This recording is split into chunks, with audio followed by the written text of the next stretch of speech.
Will there be UFO language in the next NDAA? Well, let's talk about that and a whole lot more. So get in here. This is Jack with Cosmic Road. I talk about UFOs and the paranormal. Please hit like and subscribe. And let me know what you think in the comments below. Okay, check this out. Per disclosure diaries, Senate Armed Services Committee filed their version of the FY25 NDAA today with a few UAP-related tidbits. Most of the language regarding limiting the use of funds for UAP-related activities without oversight is not new, but I believe the reference to AARO is. Okay, so let's go over what it says.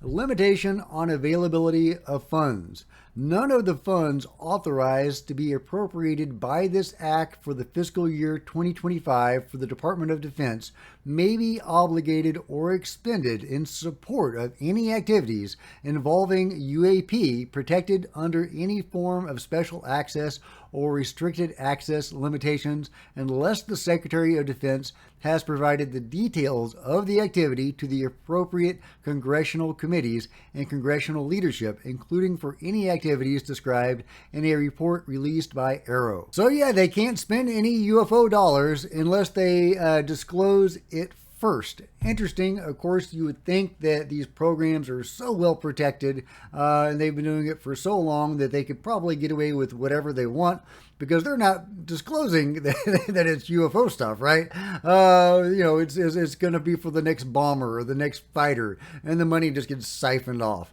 So unlikely this is going to do anything to arrest any money going to the UFO control group. But hey, maybe it's a start. And here's what it says about AARO. The director of AARO shall provide one or more personnel to act as a liaison with the Counter Unmanned Aerial Systems Task Force to improve coordination of efforts and support enabling capabilities of mutual benefit.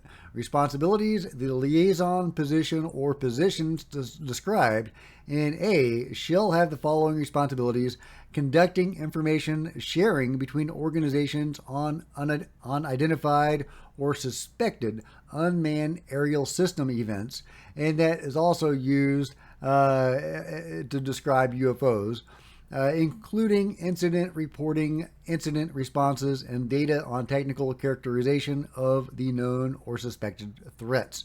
So interesting. AARO is coordinating, with the Counter Unmanned Aerial Systems Task Force regarding drones. Of course, we say drones, but I think in this context, we're probably saying drones.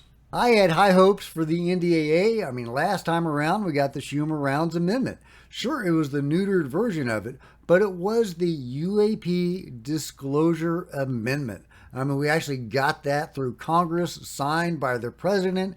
It mentioned UAP several times in that amendment. I mean, that's huge, guys. I mean, in a way, that is UFO disclosure. That is a UFO, also known as UAP, written up in an amendment that got passed and signed into law. I mean, that's huge, guys. So I was really expecting or hoping for something more substantial this time around. It doesn't look like we're going to get it, though. But hey, it's not over yet. It's not done until it's done. Journalist Merrick von Rennenkamp says this: during a 1-month span in 1947, credible observers formally reported nearly 1,000 sightings of metallic disc-shaped craft. In a stunning analytic failure, AARO dismisses them all as ordinary objects and misidentification. Well, I don't think that was a stunning failure at all, Merrick. And Merrick probably doesn't either. But that is what AARO does. Sad but true. They are the Blue Book of the modern times. They may even be worse than Blue Book. I mean, Blue Book at least left the room open for, 8 or 9%, something like that, being genuinely unknown.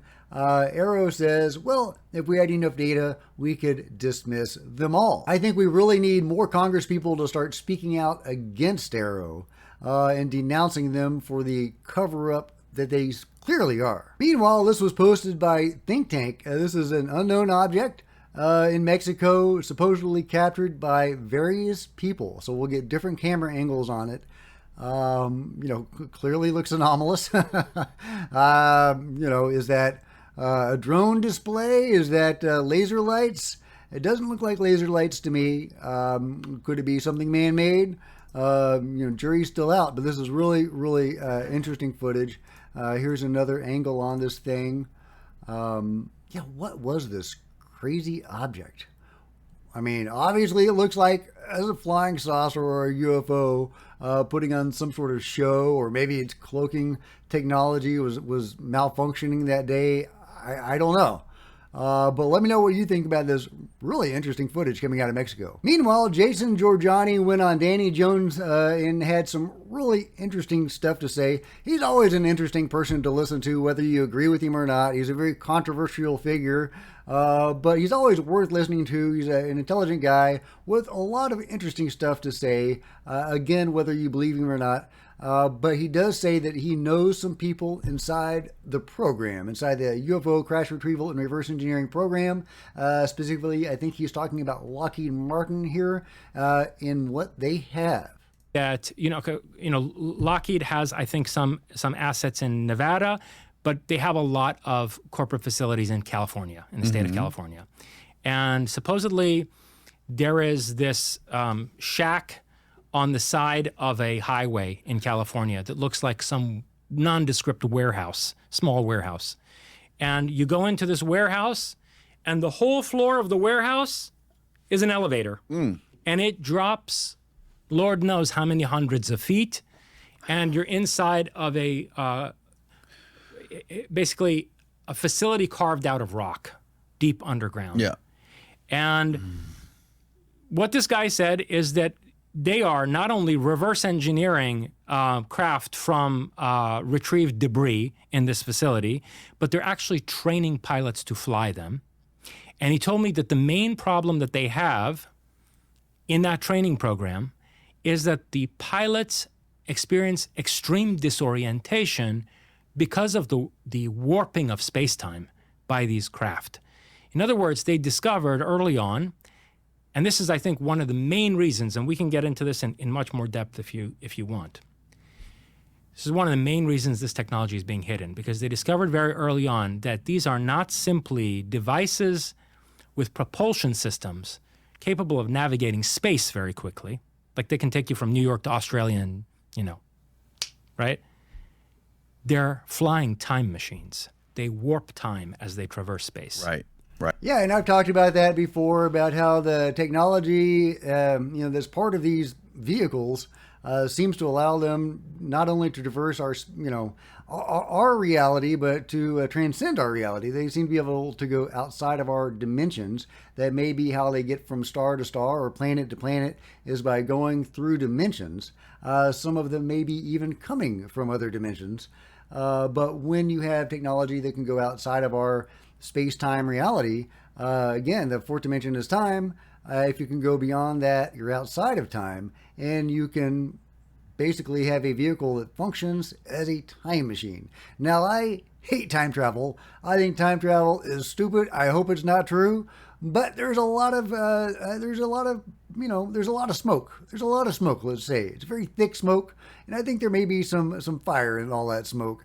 It's very frustrating, though, because with time travel, with the being's ability to have time travel, it's hard to understand a lot of this because you don't have strict causality in the way that we think of it.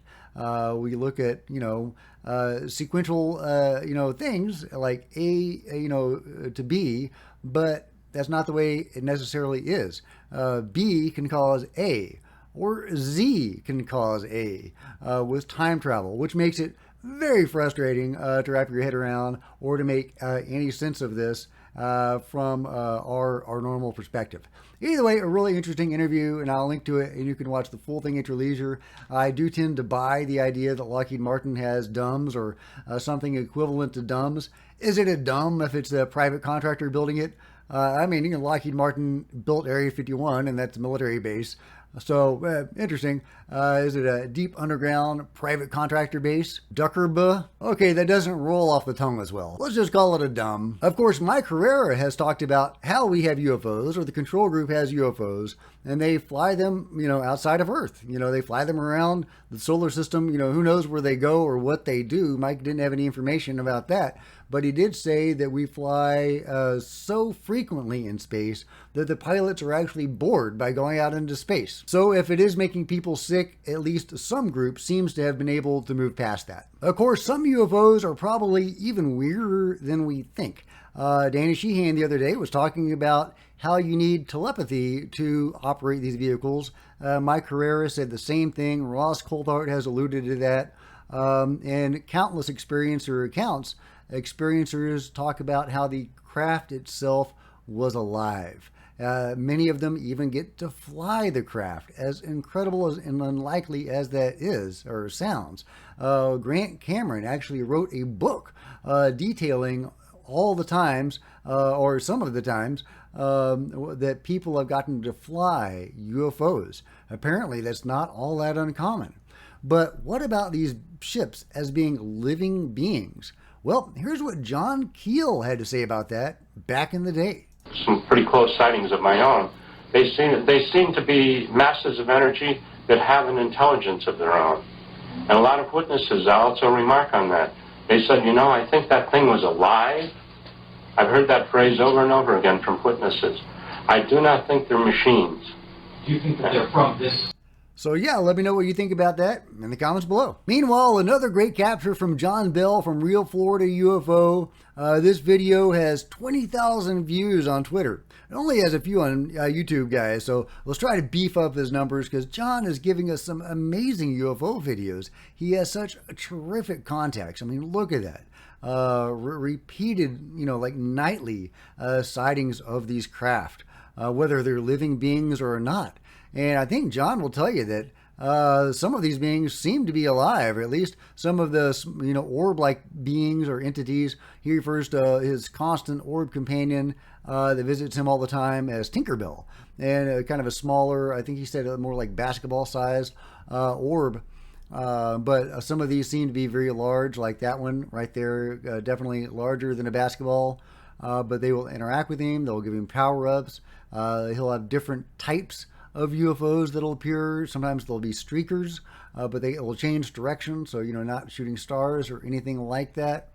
And they're not birds or bats or bugs. I've shown what a bat or a bird looks like on his videos. Doesn't look like that. But yeah, look at that brilliant power up. Look at that. That was pretty cool. That was pretty cool. Okay, here we go. Look at that. That is a beautiful power up. I think that's what I saw the other day when I saw the UFO on the 4th of July. It was doing a power up just like that. Some call them light bulbs, whatever you want to call them. That's what it seemed to be doing. Anyway, great stuff from John. Thank you so much for sharing, and I will link to his channel below. Meanwhile, remember the 1973 Pascagoula case? Really well-known case. These gentlemen met, among other things, these beings, these crazy-looking beings, never recorded before or since, as far as I know, although if you run across any cases like this involving those types of beings, let me know. Either way, we might get more information on that. The lost AARO case file on the 1973 Pascagoula case has now been found. A copy is en route to me, that is Philip Mantle, via David Marler of the National UFO Historical Records Center, UFO History in the Making. I can't wait to see if there's any new juicy details in that case file. And AARO, of course, is the Aerial Phenomenon Research Organization.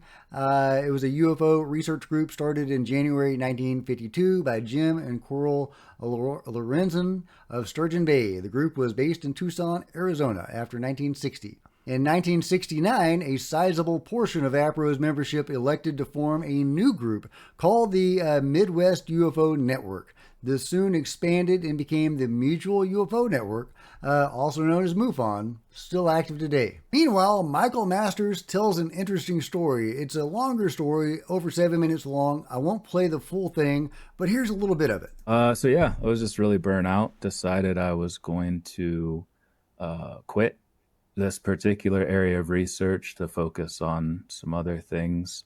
Just had that thought in my head. And then I was taken by an individual at a conference about 2 weeks after that, probably, up into an empty room at the conference hotel, who brought another person in, a man who the two knew each other, but they'd never met before face to face. But he comes into the room and then pulls a chair up really, really close to me. So his face is probably like 10 inches from mine, and looks at me in the eyes and calmed me down at first because I was kind of pissed about how close he was sitting.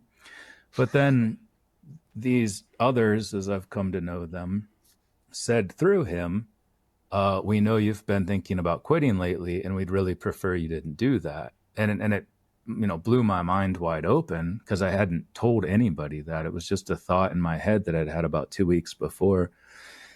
And yeah, it from that point on, there was a lot of other things that took place. He goes on, and it's a really fascinating story. I've heard him tell this story before, and it's really, really interesting story.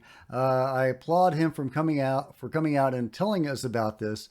Really, it was a moving encounter, a transformative encounter, and it seems to show that the beings are interested in him getting this information out, which I think is encouraging. It's a little weird, but it is encouraging that there are beings that want the truth to come out. Now, I wish they had instructed him to tell the truth about the Nazca mummies, but hey, that's another story. Last but not least, we got cats, guys. We've got cats. Let me know what you think about these amazing cats and everything else covered today in the comments below. And if you've enjoyed this video, please give me a big thumbs up. I sure would appreciate it. Smash the like button and the bell to be notified of future videos. You don't want to miss a thing. Join me on social media. There's Facebook and Twitter links below. Love to see you guys there. If you wanted to support Cosmic Road in a bigger way, consider grabbing a coffee mug or a t-shirt in the merch store below, or by becoming a channel member, because channel members are rock stars, and I really appreciate you guys' support. Thank you so much. Meanwhile, there are plenty of other videos on the channel, and I'll see you guys next time. This is Jack with Cosmic Road, signing out.